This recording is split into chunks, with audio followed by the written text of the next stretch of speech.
This is what happened. The decision of the political echelon to open monetary corridors for the UN convoys in the Gaza Strip was made on Saturday in a phone call between members of the small cabinet. Listen to this.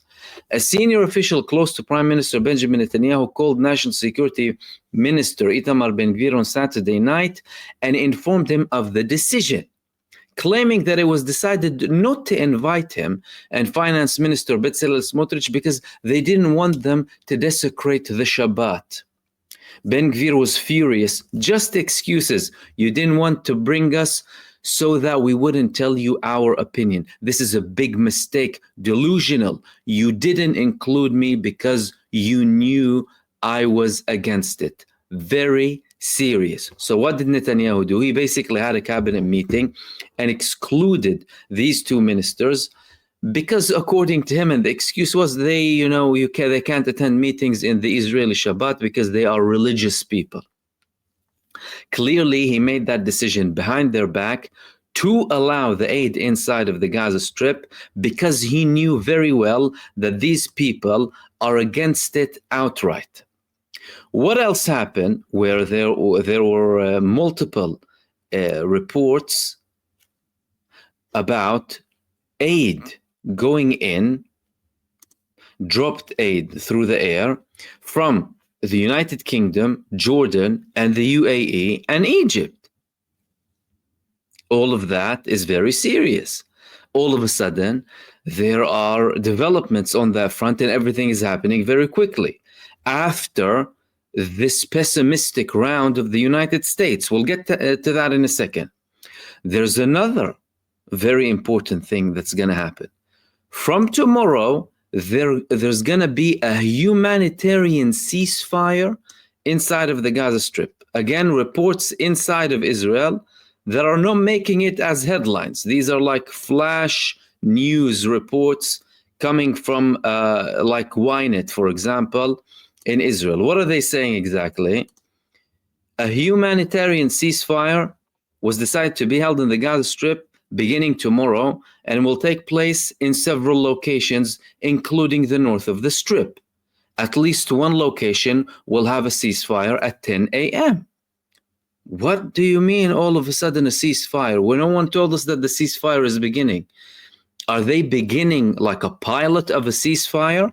Or is there something behind the scenes that caused Israel to immediately allow this aid in and start a ceasefire process without a declaration?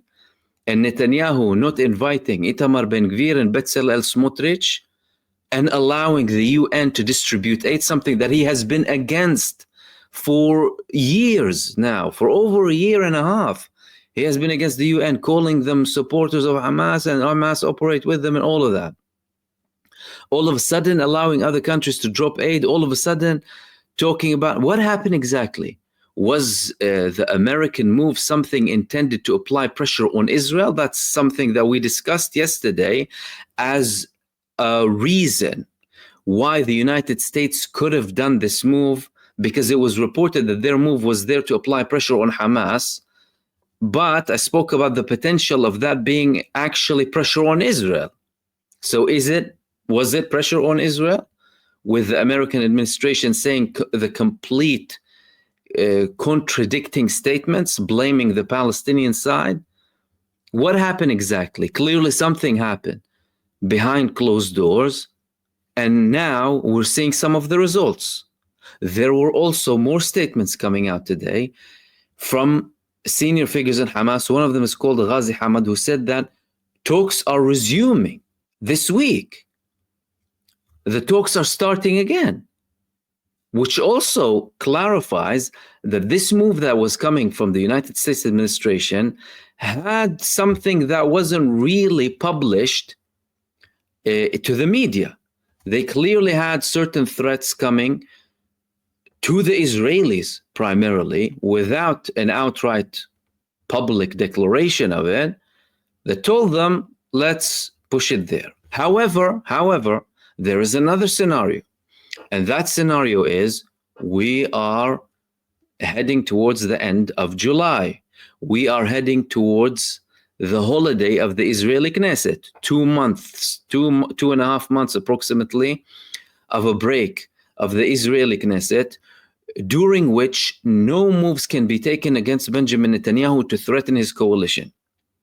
And 3 weeks ago, I was speaking about the prospect of that happening with Benjamin Netanyahu when it reaches this stage, because that way he would avoid any risk to his coalition directly, but he would be able to have a ceasefire and protect his government at the same time without any repercussions.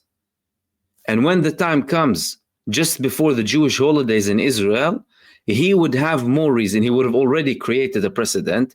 Then he would have more reason to extend a temporary ceasefire up until it reaches a permanent ceasefire towards the new elections that he is likely to hold early in 2026 rather than the end of 2020. That's now almost a given. That's something that's almost confirmed now, without it being officially confirmed.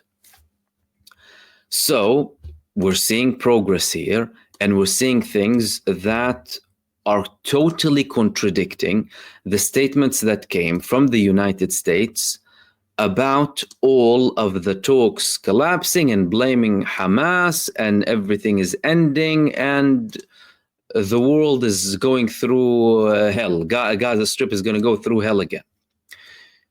What's contributing to that apart from the continuation of the talks, the timeline of Netanyahu, this move from the United States, and the fact that we're reaching the break of the Israeli Knesset, and the global pressure that's happening against the starvation campaign in Gaza, the Palestinian resistance? Al-Qassam brigades, they carried out a complex ambush targeting 3 Israeli armored personnel carriers east of Khan Yunis. This is an area that Israel has been in and out of for 5 times now. And at one point they claimed that they took down the whole brigades of the Palestinian resistance and tunnels also of the Palestinian resistance. So what happened exactly? Well, the Palestinian resistance, they announced that soldiers and military vehicles were targeted on Saturday evening in a complex ambush by the Palestinian resistance in the Abasan al-Kabira area east of Khan Yunis. Al-Qassam brigade explained a statement published on Telegram that during the complex ambush, its fighters were able to target 2 Zionist personnel carriers with 2 explosive devices, noting that they were placed inside the command rooms, which led to the burning of the 2 vehicles and their crews. You're talking about at least 12 people in each APC. It indicated that its fighters were also able to target a 3rd Israeli personnel carrier with a Yasin 105 missile, noting that it observed an Israeli military evacuator burying the vehicles to extinguish the fire, and a helicopter landing for evacuation. That is another huge reason why Israel eventually will have to go to a ceasefire. So an escalation in relation to the resistance, more reports about all of this aid going in. We're closer to the period of the Knesset breakup. Is something about to be declared very soon? And was this move from the United States just to apply pressure on Israel? Clearly something is happening here, and we're seeing actions being implemented on the ground without a declaration. Either this would be a move that comes before the actual ceasefire, whether initially it would be declared as a 60-day ceasefire or an all-out deal and that's it. It's most likely going to be a declaration of a temporary ceasefire leading to a permanent ceasefire. However, again, there could be surprise there.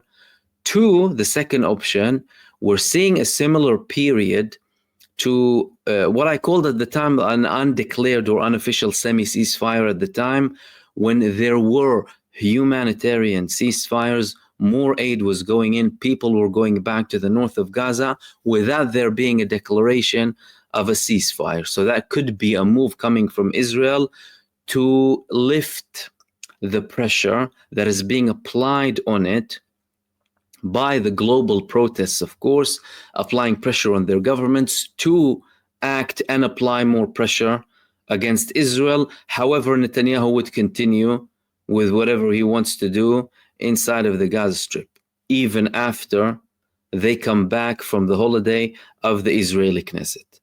So there are very important developments happening here.